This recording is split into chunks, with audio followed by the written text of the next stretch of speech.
King has moved to strip Prince Andrew of all his titles. Stripping Harry of his title, and perhaps down the track, Charlotte and Louis's children not having titles either, because they're unnecessary. Just 6 minutes ago, Buckingham Palace shook the world. At precisely 8:46 p.m., a statement landed that no one saw coming. King Charles III has officially removed Prince Harry and Prince Andrew from the line of succession. The words were calm, but the weight behind them was crushing. Outside the palace, crowds froze, whispers filling the chilly evening air, some in disbelief, others with quiet sorrow. Inside those grand halls, silence reigned. Queen Camilla was said to have retreated quietly, holding back tears, while Prince William stood composed, yet his face betrayed the tension of the moment. Friends close to the family describe a mix of heartbreak and inevitability, a decision born from years of scandal, conflict, and loyalty stretched to its limits. For the British public and millions around the world, this wasn't just news, it was history in motion. A father, a king, making the hardest choice of his life, redrawing centuries-old rules that define who will inherit the crown. Stay with us, because in the next few minutes, we'll uncover the story behind this shocking announcement, the family struggles, and what this truly means for the future of the monarchy. You don't want to miss a single detail.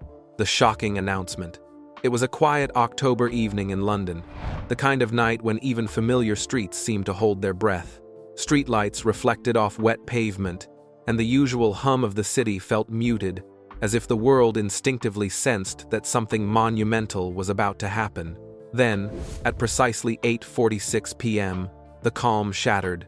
A royal statement landed like a thunderclap across the nation. King Charles III had officially removed Prince Harry and Prince Andrew from the line of succession. The words themselves were straightforward, almost formal, yet the meaning reverberated far beyond the carefully chosen language.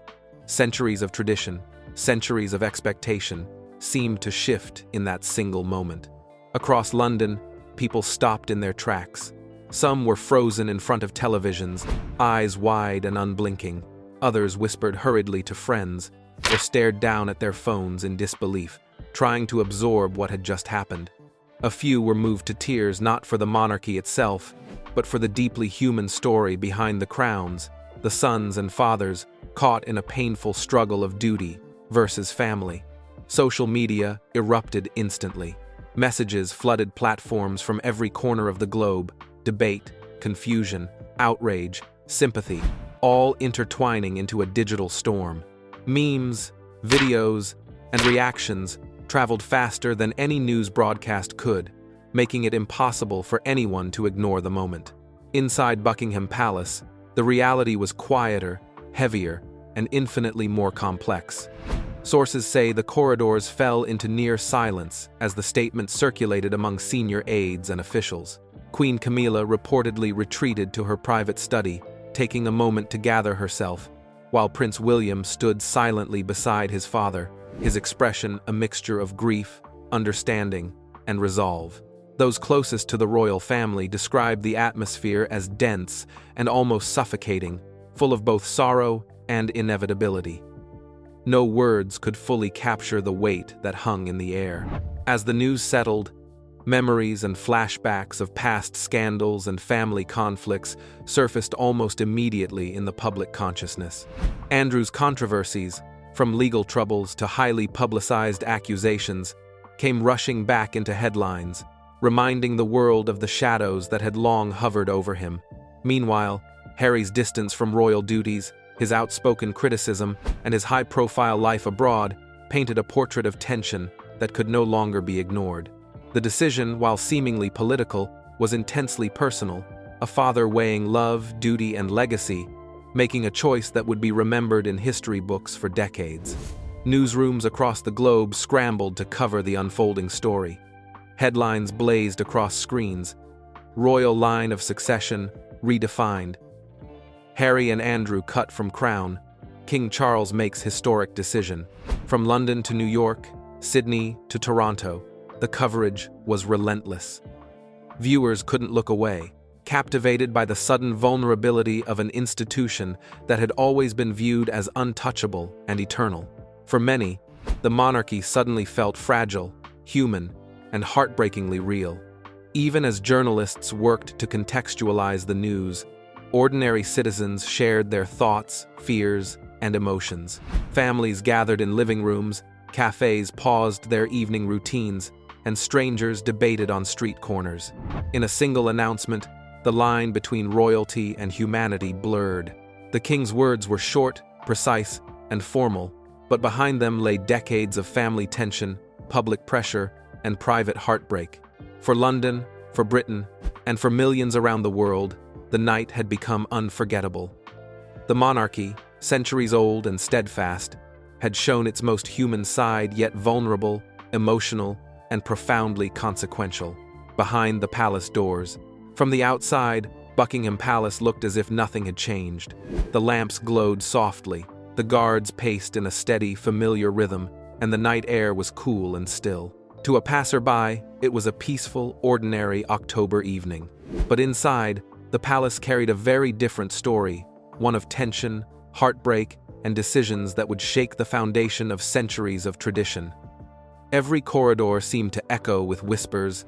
Every room seemed to hold its own secret burden. The grand halls, usually vibrant with ceremony and activity, were quiet, heavy with the weight of choice.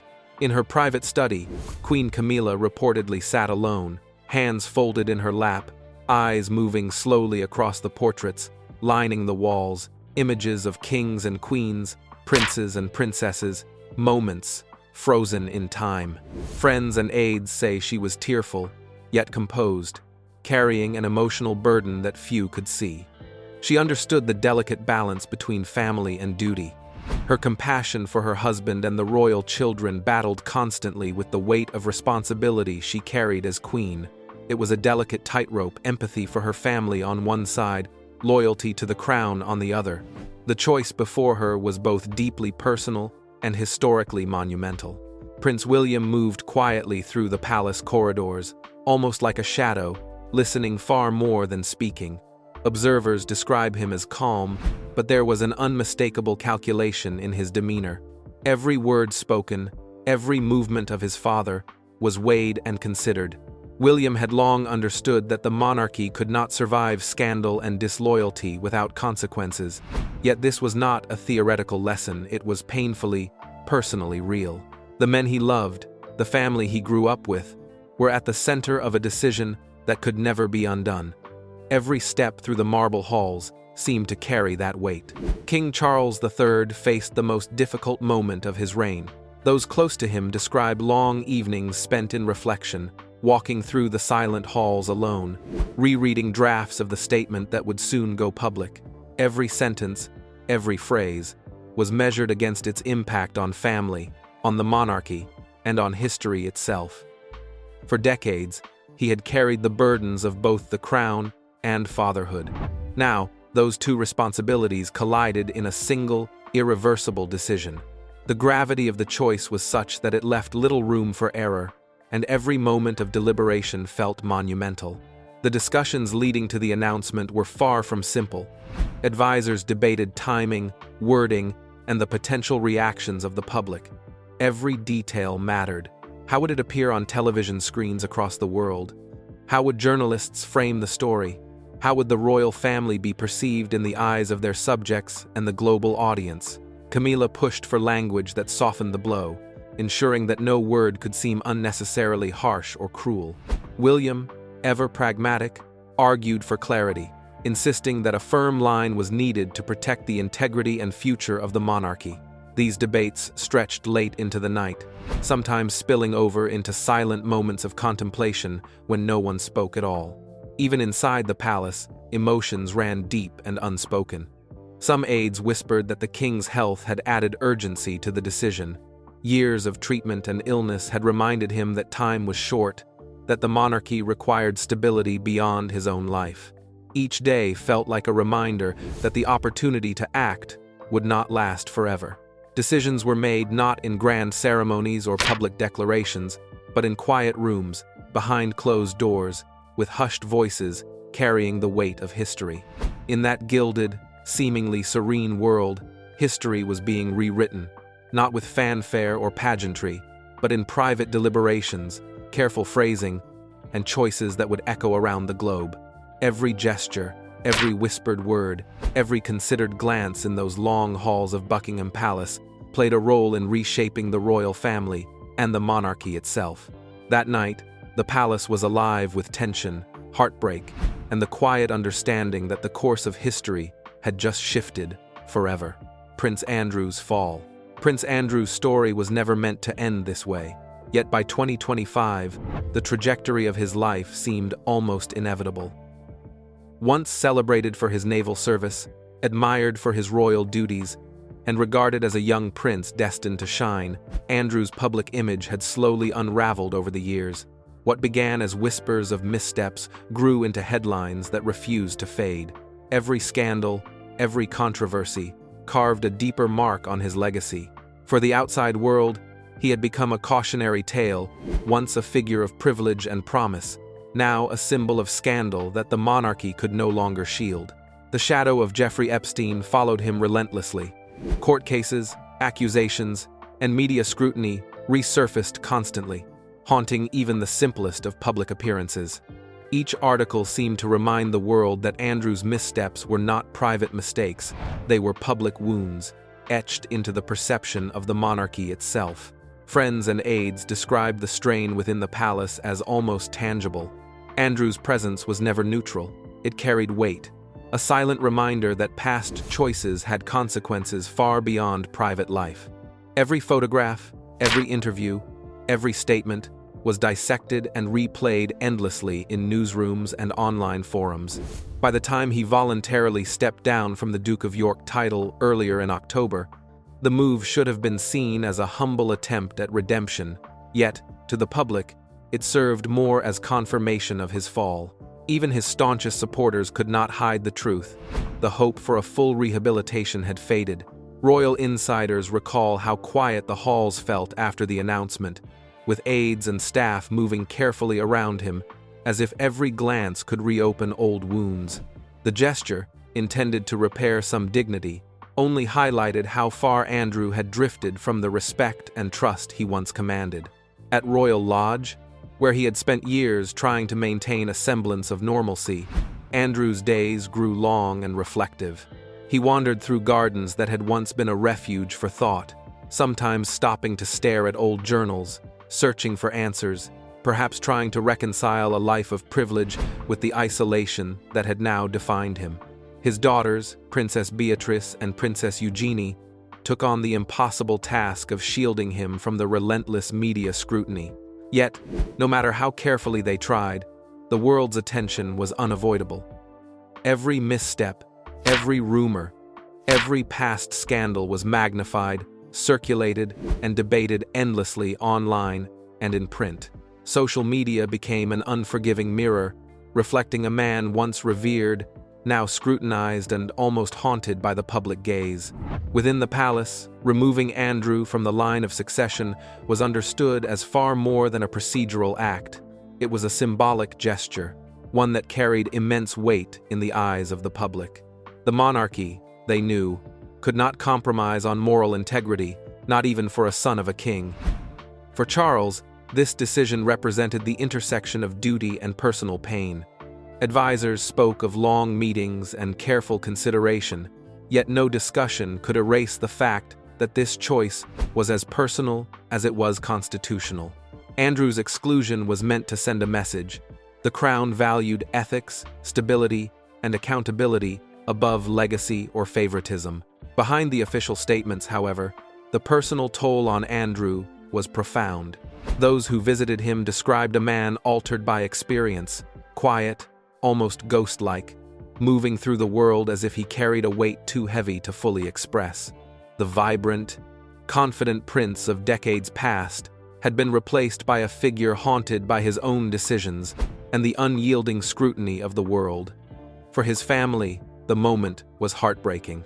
Beatrice and Eugenie remained close, offering what comfort they could, even as they grappled with the knowledge that their father's public image and personal legacy had been irreversibly changed.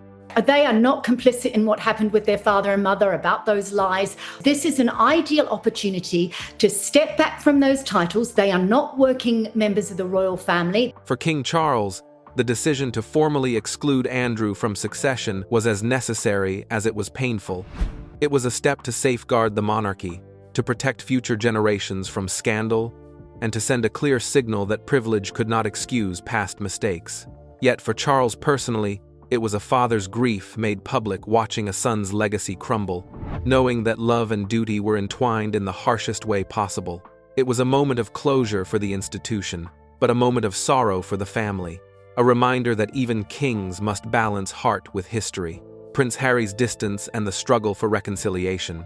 Thousands of miles away, under the warm California sun, Prince Harry found himself in a solitude very different from that of his uncle Andrew. In Montecito, surrounded by quiet gardens and the occasional hum of nearby traffic, Harry's world had been carved into a delicate balance of privacy and public curiosity. His distance from the UK monarchy was not defined by scandal or legal battles in the same way as Andrew's, but by deep, personal fractures that had grown over the years. Every headline, every interview, and every subtle slight seemed to widen the chasm between him and the institution he was born into. When the notification arrived that evening, it was not a broadcasted declaration, witnessed by millions. It was a quiet ping on his phone. Sources close to the couple report that Harry paused, phone in hand, eyes narrowing in disbelief. Time seemed to freeze for a moment. The weight of tradition, expectation, and family history pressed down on him more profoundly than any tabloid or commentary could. Meghan, ever a partner in both life and battle, stood silently nearby, offering presence instead of words, understanding that no reassurance could fully lift the emotional burden resting on her husband's shoulders. The distance between Harry and the crown had been growing steadily for years, marked by legal disputes, controversial memoirs, and candid interviews. Each public action, no matter how justified in his view, acted like bricks in a wall that separated him further from the palace and the family he once called home. Yet the announcement of his removal from the line of succession was more than symbolic. It was a declaration of consequence, a visible reflection of the deep rift that had formed between father and son. Harry was no longer just a prince, with freedom to act. He was a son whose choices carried real weight, not just for himself, but for the image and stability of the monarchy. In the quiet of Montecito, the reason why people honestly want to live in Montecito is because they can kind of live a really private life. Harry reportedly walked through his gardens for hours, lost in thought. He pondered the chain of decisions that had led to this point, the moments he had chosen independence over expectation, truth over silence, freedom over obligation. There was a lingering sense of longing, a question of whether bridges burned could ever be rebuilt. He thought of his father, King Charles, and brother, Prince William, and the lifetime of shared history that had now become fragmented.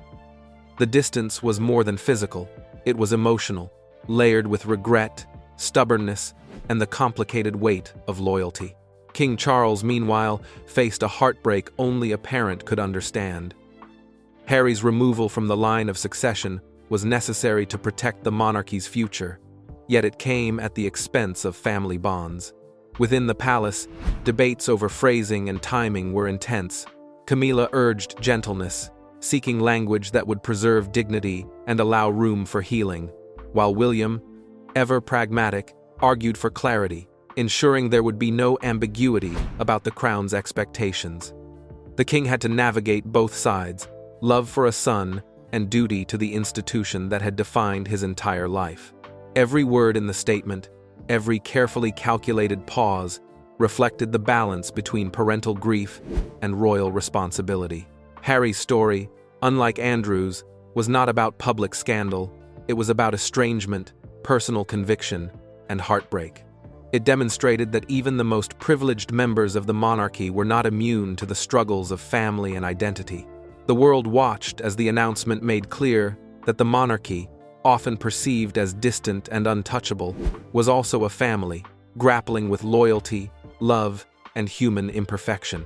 Harry's removal, while procedural in one sense, was deeply symbolic in another, a reminder that choices have consequences, even for those born into royalty, and that reconciliation is never guaranteed, even when desire for it exists. That evening in Montecito, as the sun dipped below the horizon and the sky turned shades of gold and pink, Harry remained in silent reflection. The announcement had altered his life, reshaped the family dynamic, and reminded him of the complexities of heritage, duty, and love. His public image was intact, but its human story, its struggles, heartbreak, and moral dilemmas was laid bare for the world to witness. The aftermath and global reactions. The world didn't take long to react. By morning, news outlets from London to Sydney were flooded with headlines about King Charles's unprecedented decision. In Britain, a mixture of shock, anger, and curiosity swept across the nation. Some citizens applauded the king for protecting the monarchy's moral integrity, saying it was overdue. Others felt the move was too harsh, a father punishing his own sons publicly. Across the Commonwealth, leaders and governments quietly assessed the implications. The Privy Council had to review potential legal adjustments, ensuring that every detail of succession law aligned with the announcement. Even if the removal was largely symbolic, it carried enormous weight in public perception. Scholars and constitutional experts debated whether the monarchy had set a new precedent, one where personal behavior could outweigh birthright. Social media lit up with reactions. In California, Harry and Meghan's supporters expressed outrage and heartbreak. Across Britain, young viewers shared confusion and sadness, while older generations often saw discipline and order. The conversation became more than a family matter. It was a global reflection on accountability, duty, and loyalty. Inside Buckingham Palace, the atmosphere was tense but quiet.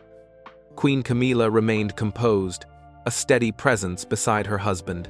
Prince William resumed public duties, his face calm yet carrying the subtle weight of a kingdom in transition. Meanwhile, Charles reflected privately, knowing that history would judge not only the crown, but his choices as a father. Even months later, the ripple effects continued.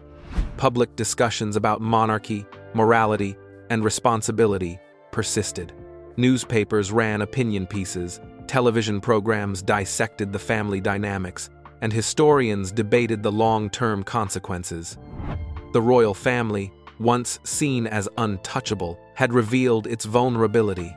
Its struggles, heartbreak, and decisions were now a lesson in both leadership and humanity. The removal of Harry and Andrew from the line of succession wasn't just a headline, it was a turning point. A monarchy reshaped, a family tested, and a world reminded that even those born into privilege cannot escape the consequences of choice and action. As the dust settled over Buckingham Palace and across the globe, one truth became clear. Monarchy is more than titles and tradition. It is about choices, consequences, and the human stories behind gilded walls. King Charles's decision to remove Harry and Andrew from the line of succession was not just about duty, it was about the fragile balance between family, responsibility, and legacy. For the public, it was shocking. For the royal family, it was heartbreaking. A father preserving the crown, a son navigating distance, another caught in scandal. The weight of history pressed down on every action, every word, every glance inside the palace corridors. And yet, life goes on. The monarchy endures, transformed but resilient, revealing that even the most powerful institutions must sometimes face painful truths. Now, we want to hear from you. Do you think King Charles made the right choice? Should family ties always outweigh duty? Or is accountability more important, even for royalty? Share your thoughts in the comments below. We love reading every perspective. If this story moved you, surprised you, or made you think differently about life behind the headlines, don't forget to like this video and subscribe for more deep dives into the royal world. Stay with us as we continue uncovering the truths, the heartbreaks, and the stories the cameras rarely capture. The crown may shine, but the human story behind it is what truly captivates the world.